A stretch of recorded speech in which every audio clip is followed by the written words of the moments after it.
Sorry video जरा जल्दी में बनाना पड़ रहा है, इसलिए थोड़ी छोटी सी है वीडियो। बट लास्ट वीडियो देखोगे तो 10 दिन पहले अपलोड किया था और इसका रीजन एकदम सिंपल है, मैं और भी वीडियोस पर साथ में काम कर रहा हूँ। खैर इस वाली वीडियो में हम देखने वाले हैं कि आज तक कितने लोगों ने नारुतो की जान बचाई है या फिर कितने बार नारुतो मरते मरते बचा है। और नहीं पता तो मैं बता दूं कि नारुतो अपने पूरे सीरीज के अंदर टोटल 16 बार मरते मरते बचा है। सबसे पहले नारुतो के पैदा होने पर जब ओबितो विलेज पर अटैक करके नारुतो को पकड़ लेता है और उसे कुनाई से मारने की कोशिश करता है, तब अपने फोर्थ होकागे मिनातो नामिकाजे नारुतो को उस कुनाई के सिंगल शॉट से बचा लेता है, जो कि एक बच्चे के हिसाब से एक शॉट भी पड़ना नारुतो को खत्म कर सकता था। वेल नंबर 15 अगेन अपना येलो फ्लैश अपने बच्चे को मरने से बचा लेता है जब नारुतो ओबितो के लपेटे हुए पेपर बॉम्ब में लेटा रहता है। नंबर 14 उसी रात मिनातो और कुशिना नाइनटेल फॉक्स यानी कुरामा को नारुतो के अंदर ही सील कर देते हैं ताकि नारुतो और बाकी सबको कुरामा के अटैक से बचाया जा सके, पर मिनातो और कुशिना को खुद को वहाँ पर सेक्रीफाइस कर देना पड़ता है। नंबर 13 एपिसोड नंबर 1 में मिजुकी नामक ये हरामखोर नारुतो को इतने बड़े शूरिकेन से मारने की कोशिश करता है, बट किस्मत बहुत ही अच्छी होती है, वहाँ पर इरुका सेंसेई भी होते हैं और नारुतो को बचाकर खुद अपने ऊपर वो जानलेवा औजार ले लेते हैं। भाई साहब शूरिकेन इतना बड़ा था कि इरुका की भी जान आराम से जा सकती थी,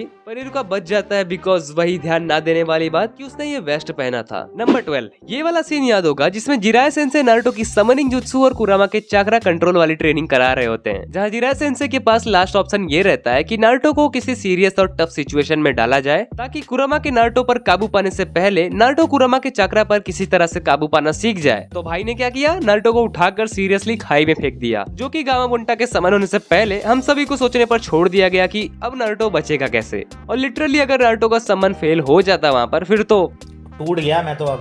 एनीवेज नंबर 11 नारुतो वर्सेस गारा में नारुतो आसानी से गारा के अगेंस्ट हार सकता था और इवन उसके सैंड कॉफिन के वजह से मारा जा सकता था, क्योंकि तब तो नारुतो के पास कुरामा वैसा नहीं था जैसा गारा के पास शोकाकु था। तो यहाँ पर अगेन हमारा गामाबुंटा उसे बचा लेता है, मतलब गारा के सैंड कॉफिन से, नहीं तो फिर हम जानते ही हैं सैंड कॉफिन का वन एंड ओनली रिजल्ट कैसा होता है। नंबर 10 सुनाडे ने नारुतो को तब बचाया था जब नारुतो ऑलमोस्ट मरने की स्टेज पर था, क्योंकि काबुटो से फाइट लेते वक्त उसने नारुतो का हार्ट ब्लॉक कर दिया था, जो कि डेथ का मेजर कॉज ही बन सकता है और नारुतो उसी स्टेज पर चला जाता है। बट थैंक्स टू सुनाडे उससे अपनी हीलिंग एबिलिटीज के चलते नारुतो को पूरी तरह मरने से बचा लेती है और लास्ट में उसके माथे पर एक पप्पी भी देती है। खैर नंबर 9 कुरामा। हाँ वैसे तो कुरामा ने उसकी जान काफी बार बचाई है, लेकिन वो कहा जा सकता है कि काफी इनडायरेक्ट हुआ करता था। बट इस बार उसने नारुतो की जान तब बचाई थी जब फाइनल वैली पर सासके से फाइट लेते दौरान वो अपने सीने पर मेंदू वड़ा बनवा लेता है, एंड ये वैसा ही होल था जैसा रिन के पास होता है।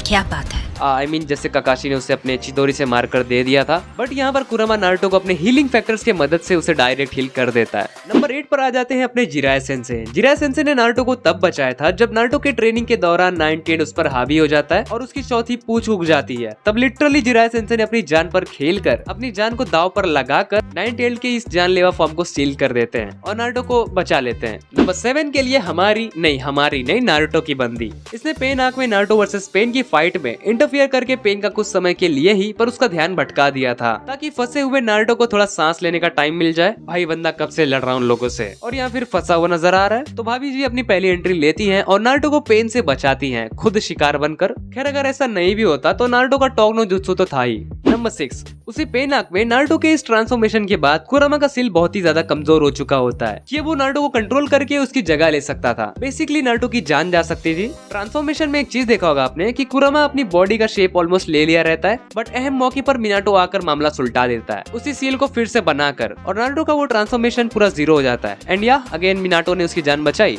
नंबर 5 पर नारुतो को कुशिना भी वैसे ही बचा लेती है जैसा मिनाटो ने चाकरा के थ्रू आकर उसे बचा लिया था। यहाँ फिर से कुरामा को एक और मौका मिलता है नारुतो को कंट्रोल करने का, जहाँ उसके साथ 1 वर्सेस 1 की फाइट में वो ऑलमोस्ट नारुतो को कंट्रोल कर भी लेता है, जहाँ इस बार काफी सस्पेंस बना हुआ रहता है। लाइक नारुतो बस अपनी पोजीशन से हाथ धोने ही वाला हो, बट फिर पता नहीं कहाँ से कुशिना आ जाती है और ये फिर बच जाता है। भाई असली ओरोचिमारू तो ये है, रियल इमॉर्टल। नंबर 4 इस बार नारुतो वर्सेस नागोटो की फाइट में, हाँ इस बार से मतलब कि सच में फाइट होती है, क्योंकि सामने नागोटो रीएनिमेटेड वाला होता है, तो बातचीत करके भी नारुतो कुछ नहीं कर सकता था, उसे फाइट करनी ही पड़ती है। और नागोटो तो भाई रिनेगान वाला प्राणी है, तो नारुतो पर भारी तो पड़ना ही था उसे। और ऐसे ही एक जानलेवा अटैक जिसे चिबाकू टेंसेई कहा जाता है, इसे इजीली अगर बताऊं तो एक पावरफुल प्लेनेट साइज टूल है सील करने वाला, जो कि टेम्पररी तौर पर होता है और लास्ट में एक पावरफुल ब्लास्ट के साथ मामला खत्म कर देता है। बट वहीं इताची साची अपने सुसानो को लेकर पहुंच जाता है और बिना देरी किए नारुतो को सील होने से बचा लेता है। नंबर 3 पर माइट गाय था जिसने नारुतो की जान बचाई थी। असल में ओबितो नारुतो को अपने कामुई डिमेंशन में टेलीपोर्ट करने ही वाला होता है, पर वहाँ भी उसे बचाने के लिए माइट गाय वक्त पर आ जाता है। खैर for number 2 most deserving character जिसने नारुतो और हिनाटा दोनों को बचा लिया था। हाँ, फोर्थ ग्रेट निंजा वॉर में जब 10 टेल्स का ये अटैक नारुतो को लगने वाला होता है, पर सामने नेजी आ जाता है और जो शॉट्स उसे लगते हैं ना, देख के भाई बस रोना ही आ सकता है। खैर इससे भी फैंस खुश नहीं रहते, प्लस वो डेथ वाला मोमेंट इतना सैड भी। एंड नंबर 1 मुझे और बाकी सभी वीडियो देख रहे लोगों को आप लोग कमेंट्स में बता दीजिएगा कि लास्ट टाइम नारुतो कब मरने से बच गया था या किसने नारुतो की जान बचा ली थी। और अब देखो मैंने ये वीडियो जरा जल्दी में बना दिया, जबकि हमारा मेन वीडियो ये था भी नहीं, मतलब जो अभी के टाइम पर चैनल पर होनी चाहिए थी। So work in progress. But अगर फिर भी तुम्हें ये वाली वीडियो किसी वजह से अच्छी लगी हो तो चैनल पर एक बार नजर घुमा लेना। और मैं तुम्हें ये वाली वीडियो सजेस्ट करना चाहूंगा, जरूर देख सकते हो। इसमें मैंने उन कैरेक्टर्स के बारे में बात किया है जो अपने पास्ट के बैड एक्सपीरियंस के कारण डार्क पैथ पर या गलत रास्ते जा सकते थे। बाकी हाँ, मिलते हैं नेक्स्ट वीडियो में। बाय।